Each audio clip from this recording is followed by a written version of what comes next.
Bring in Dr. Charles Sinkala, International Relations Consultant, joining us to expand the conversation here. A very good evening to you, and thank you for your time, Dr. Sinkala. Just having listened to former DRC President Joseph Kabila, I mean, he's saying that he doesn't see any major disturbances as far as withdrawal is concerned, downplaying the impact of SADC peacekeepers. What are your thoughts? I think it is constructive to say that during his tenure as president of DRC, he managed the conflicts in the Goma and the eastern part of DRC, in the sense that he worked with the rebels and he worked with all the parties, political parties, just like what he has highlighted. But the current government in DRC is somehow, isolated from those areas. And I think that gives an effect to the results of what is happening at the moment. So where does this now take and place the latest developments with talks to end fighting having broken down in this nature?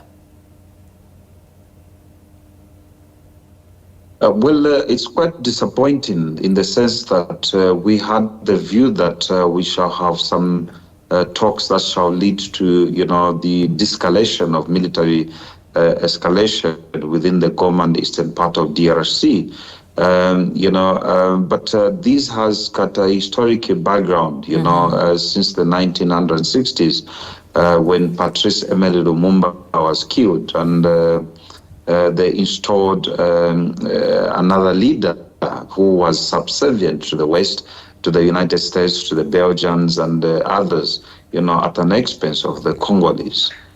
And I think, we need to have another measure in terms of strategically, renegotiating in terms of how do they work with the people who has been, especially the traditional nations and the leaders within the eastern part of Congo. You talk about history and the historic ties in the story. The M23 rebels have fought the government for more than a decade, and we know that M23 is one of the 100 armed groups that have been vying for a foothold in mineral-rich eastern Congo. And as we factor that in mind, perhaps expand a little bit on the crux and the nature of these intensities, because it's not stopping. Well, indeed, it is not stopping, and it's not going to stop anytime soon. We can see in the next 20 years, 25 years, 100 years, maybe more, that these conflicts will never going to stop. There is a lot of, talks in terms of NEMBLEM, not realizing that more than 130 or 50 military escalation. We talk about the mercenaries, we talk about the United Nations, who's been keeping peace in DRC. We talk about South African government who sent troops time and again, where lives has been lost. We talk about Malawi, Uganda, and many other nations who's been going there without any effect in terms of the end to the conflict. And I think the people of Goma, the people of the eastern part of the Democratic Republic of Congo must be respected in the sense that they must be brought to the table in terms of negotiating, and they have to be the beneficiaries of the minerals of the eastern part of the Congo. That shall end the conflict, because what has been happening now that all these organizations who's been going into DRC, they've been benefiting at an expense of the local Congolese.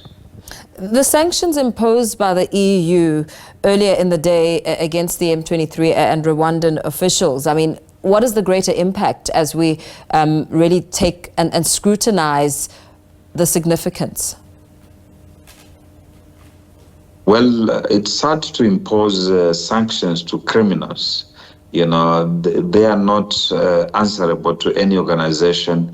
They have not signed any international treaties, whether by bilateral or multilateral relations. They've got nothing to lose. They are making over $800 million a month in terms of the minerals that they are mining, and they are being sponsored by Toyota to provide them with transport. They're being sponsored by military manufacturers. They've got nothing to lose at all, in terms of getting that. The M23, yes, the Nyamulenges have been there for many years. Zambia hosts some of the refugees, at Maeba camp, and they continue to produce the refugees from the DRC.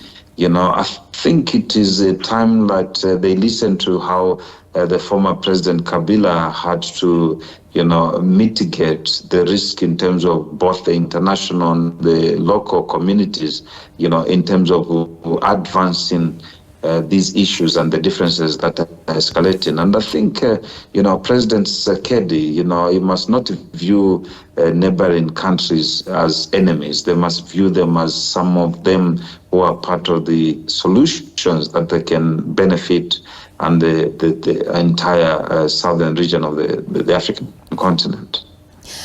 Earlier in the day, we also heard that Rwanda was cutting diplomatic ties with its former colonial ruler, Belgium. What's at stake there? Well, Belgium has been a problem child, in the sense that they still feel that they own the territory. Yes, King Leopold II bought the territory from the European explorers, who allegedly discovered the DRC and all its mineral wealth. But, along the line, establishments has been made that, they hand over the territories to the indigenous people of the DRC. Rwanda has been picked, for speaking on behalf of part of the Congolese who are in DRC, the Hutus and the Tutsis. Some of these, they interchangeably tribes which are, in both countries. And, with martial law, the international law has always depicted a narrative that, it has to be a mutual benefit. So if it is only solely the 100% benefit of the Belgian government, without recourse in terms of benefit to Rwanda, many nations have severed the relationship because it is only one-sided. Very well. Thank you so much. Thanks for speaking to us as we wrap up this discussion there, giving you some insight on the latest developments when it comes to the M23 talks to end the fighting in the Congo breaking down. Dr. Charles Sinkala, International Relations Consultant, expanding that for us.